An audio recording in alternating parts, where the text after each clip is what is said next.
देश भर में आज मनाई जाएगी दिवाली। घटते कोरोना के बीच तकरीबन 2 साल बाद दिख रही है पहले जैसी रौनक। खरीदारी के लिए बाजारों में पहुंच रहे हैं लोग। दिल्ली में अक्षरधाम और कालका जी समेत कई मंदिर और गुरुद्वारे को खूबसूरत लाइटों से सजाया गया। कई सरकारी और निजी दफ्तर भी रोशनी से जगमगाए। दिवाली पर दिल्ली, मुंबई समेत कई शहरों से लेकर जम्मू तक जगमगाता दिखा देश। जम्मू के ऐतिहासिक बाहू किला को हरी नीली खूबसूरत लाइटों से सजाया गया। प्रधानमंत्री मोदी आज जम्मू कश्मीर में जवानों के साथ मनाएंगे दिवाली। सूत्रों के मुताबिक राजौरी के नौशेरा में सैनिकों के साथ बांट सकते हैं दिवाली की खुशियां।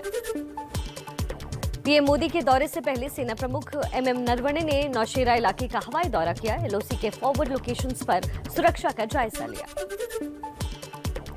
जम्मू कश्मीर में एलओसी पर देश की हिफाजत में तैनात बीएसएफ जवानों ने आसपास के गांव के लोगों के साथ मिलकर बांटी दिवाली की खुशियां। नाच गाकर पटाखे भी जलाए। दिवाली की पूर्व संध्या पर भारत बांग्लादेश के बीच मिठाई का आदान प्रदान हुआ। पश्चिम बंगाल के फुलबाड़ी में दोनों देशों के जवानों ने एक दूसरे को मिठाई और शुभकामनाएं दी। दिल्ली में अयोध्या के राम मंदिर जैसे विशेष पंडाल में दिवाली की पूजा करेगी केजरीवाल सरकार। शाम 7 बजे पूजा का आयोजन, जिसका लाइव प्रसारण भी किया जाएगा।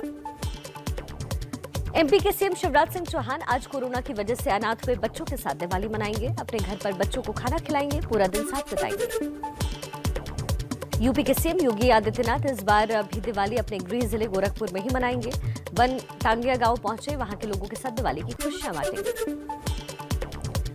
यूपी में राम की नगरी अयोध्या में छोटी दीपावली पर हुआ भव्य दीपोत्सव। सरयू किनारे राम की पौड़ी पर 9.5 लाख से ज्यादा दिए जलाए गए, तो मंदिर और मठ 3 लाख दियों से जगमगाए। राम जन्मभूमि परिसर को 51,000 दियों से जगमगाया गया। वॉलंटियर्स छात्रों की कुल 32 टीमों ने मिलकर अयोध्या नगरी में जलाए रिकॉर्ड 12 लाख दिए, जिसमें 36,000 लीटर सरसों का तेल इस्तेमाल हुआ। अयोध्या में 12 लाख दिए जलाने के रिकॉर्ड के लिए गिनीज वर्ल्ड रिकॉर्ड टीम ने सीएम योगी को बधाई दी। वर्ल्ड रिकॉर्ड का सर्टिफिकेट भी जारी किया। अयोध्या के भव्य दीपोत्सव के दौरान शानदार लेजर शो ने भी लोगों को मंत्रमुग्ध किया। सीएम योगी, कई केंद्रीय मंत्री और साधु संतों समेत हजारों लोग मौजूद रहे। दीपोत्सव से पहले अयोध्या में प्रभु श्री राम की शोभा यात्रा और खूबसूरत झांकियां निकाली गई। सीएम योगी ने राम सीता का किरदार निभा रहे कलाकारों का सांकेतिक राजतिलक किया, आरती उतारी। गुजरात के गांधीनगर में विख्यात अक्षरधाम मंदिर में आज दिवाली पर जलाए जाएंगे 10,000 से ज्यादा दिए। 9 नवंबर तक मंदिर में रोजाना भव्य दीपोत्सव होगा। दिवाली के मौके पर खूबसूरत और रंग बिरंगी लाइटों से सजाया गया अमृतसर का स्वर्ण मंदिर। मत्था टेकने बड़ी संख्या में देश के कोने कोने से पहुंच रहे श्रद्धालु। बंगाल में आज दिवाली के मौके पर काली पूजा की तैयारियां लगभग पूरी। कलकत्ता हाईकोर्ट का आदेश, दिवाली और काली पूजा में सिर्फ ग्रीन पटाखे ही छोड़े जाएं। यूपी के डीजीपी मुकुल गोयल ने गांव वालों के साथ बांटी दिवाली की खुशियां। लखनऊ के बीकेटी के भौली गांव पहुंचे, लोगों को मिठाई और उपहार बांटे। वाराणसी के संपूर्णानंद स्पोर्ट्स स्टेडियम में खिलाड़ियों ने एकजुट होकर पूजा की, हजारों दिए जलाए, आतिशबाजी भी की। 30 साल से दिवाली की पूर्व संध्या पर जुटते हैं खिलाड़ी। यूपी के एटा जिले का नगला तुली गांव 75 साल बाद भी अंधेरे में जीने को मजबूर। एबीपी न्यूज ने खबर दिखाई तो प्रशासन में मचा हड़कंप। दिवाली पर रोशनी के लिए गांव में फिलहाल जनरेटर लगाया गया। एमपी के रतलाम के त्रिवेणी मुक्तिधाम में सैकड़ों लोगों ने पहुंचकर अनूठी दिवाली मनाई। आतिशबाजी और ढोल नगाड़े के बीच दीपदान का पूर्वजों को याद किया। 2006 से परंपरा चली आ रही है। कर्नाटक के हुबली में दिवाली स्काईलाइट की मांग घटने से दुकानदार हुए मायूस। बाजार में लगभग सन्नाटा, लेकिन बेंगलुरु में ग्रीन पटाखों की बिक्री में इस बार जबरदस्त बढ़ोतरी। दिवाली के मौके पर केंद्र सरकार ने भी देश को बम्पर तोहफा दिया है, पेट्रोल डीजल के दाम कम करके। आइए इससे जुड़ी कुछ खबरें देख लेते हैं फटाफट अंदाज में।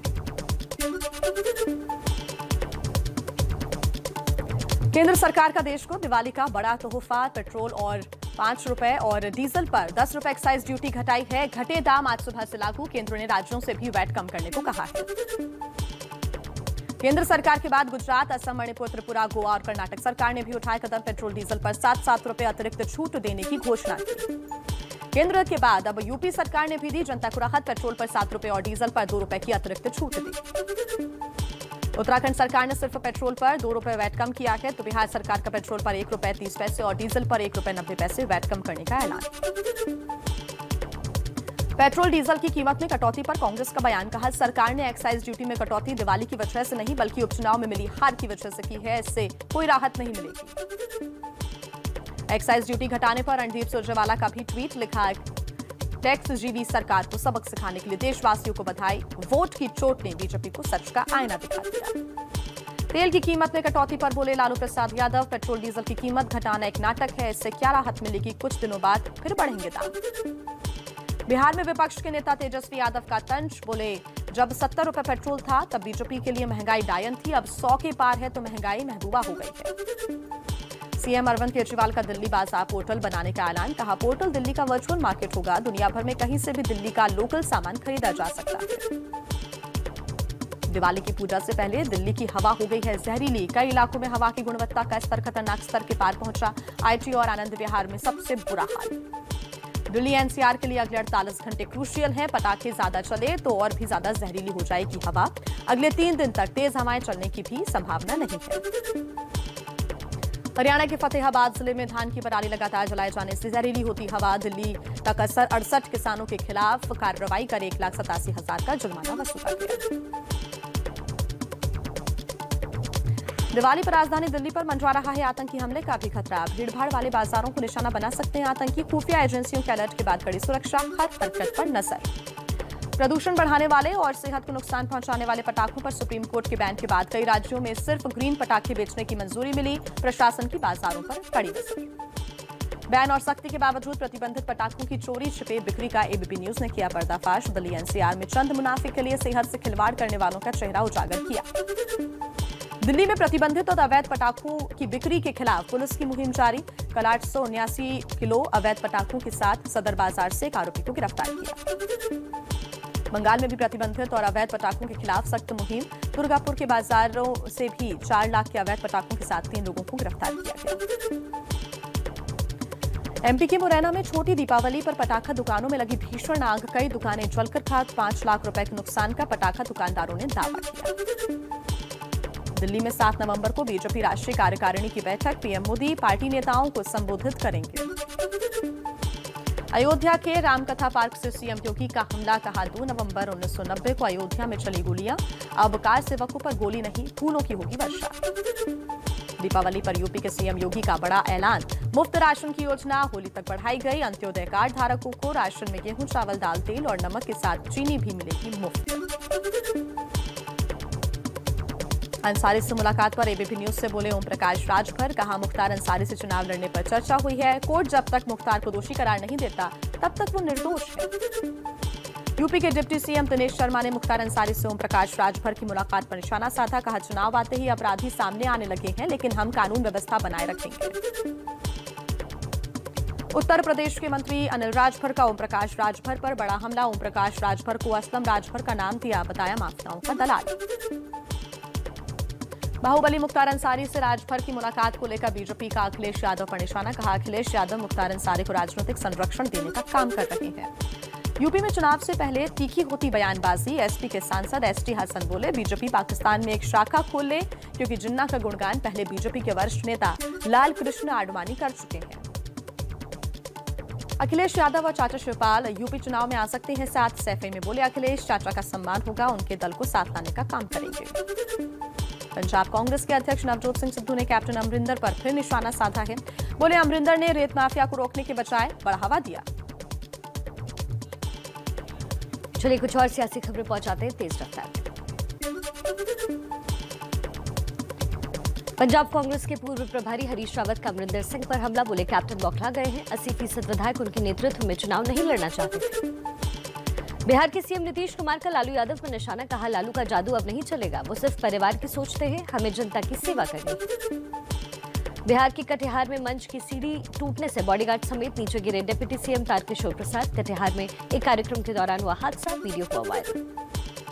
हरियाणा के सभी किसान संगठनों की 7 नवंबर को रोहतक में अहम बैठक। कृषि कानूनों के खिलाफ आंदोलन को लेकर बनेगी आगे की रणनीति। मुंबई में एनसीबी ऑफिस के बाहर समीर वानखेड़े के समर्थन में प्रदर्शन। लोगों ने वानखेड़े पर फूल बरसाए। शिव प्रतिष्ठान युवा हिंदुस्तान संगठन ने यह प्रदर्शन किया। क्रूज ड्रग्स केस में बॉम्बे हाईकोर्ट ने सैम डिसूजा को झटका दिया है। कोर्ट ने अग्रिम जमानत याचिका खारिज की। डिसूजा ने आर्यन खान केस में गोसावी पर वसूली का आरोप लगाया था। आर्यन ड्रग्स केस को लेकर शाहरुख के समर्थन में राहुल गांधी शाहरुख को लिखी चिट्ठी। कहा, आपने फिल्मों के जरिए प्रेम और एकता का संदेश दिया, सच्चाई को झुकाया नहीं जा सकता, देश आपके साथ है। दिल्ली, मुंबई समेत कई शहरों में बाजारों में कोरोना नियमों की अनदेखी कर रहे हैं लोग। दिवाली की खरीदारी करते निकले लोगों के चेहरे पर ना तो मास्क दिखा, ना ही दिख रही है सामाजिक दूरी। यूपी के कानपुर में बेकाबू हुआ जीका वायरस। एक दिन में 25 नए संक्रमित मरीज मिले। अलर्ट मोड पर स्वास्थ्य विभाग। पीएम मोदी ने कम वैक्सीनेशन वाले जिलों के अधिकारियों के साथ समीक्षा बैठक की। 12 राज्यों के 25 जिलों के प्रतिनिधि शामिल हुए। पीएम ने कहा, सभी राज्य 100% वैक्सीनेशन का लक्ष्य पूरा करें। पीएम मोदी ने वैक्सीनेशन को लेकर हर घर दस्तक अभियान शुरू किया। इसके तहत दोनों डोज या दूसरी डोज नहीं लेने वालों को लगेगा टीका। मुंबई के सरकारी और बीएमसी टीकाकरण केंद्रों पर आज से 7 नवंबर तक बंद रहेगा वैक्सीनेशन। 8 नवंबर से दोबारा शुरू होगा वैक्सीनेशन। देश में 152 दिन में सबसे कम कोरोना केस। एक दिन में 11,903 कोरोना मामले सामने आए। 14,000 से ज्यादा लोग ठीक हुए। 2019 की बालाकोट एयर स्ट्राइक के हीरो विंग कमांडर अभिनंदन का प्रमोशन। भारतीय वायुसेना में ग्रुप कैप्टन बनाए गए हैं। सामाजिक कार्यकर्ता अजय बहादुर सिंह की जिंदगी फाउंडेशन ने गाड़े सफलता के झंडे। संस्था के सभी 18 छात्र नीट की परीक्षा में पास हुए। गरीब मजदूर बच्चों की पढ़ाई के लिए काम करता है फाउंडेशन।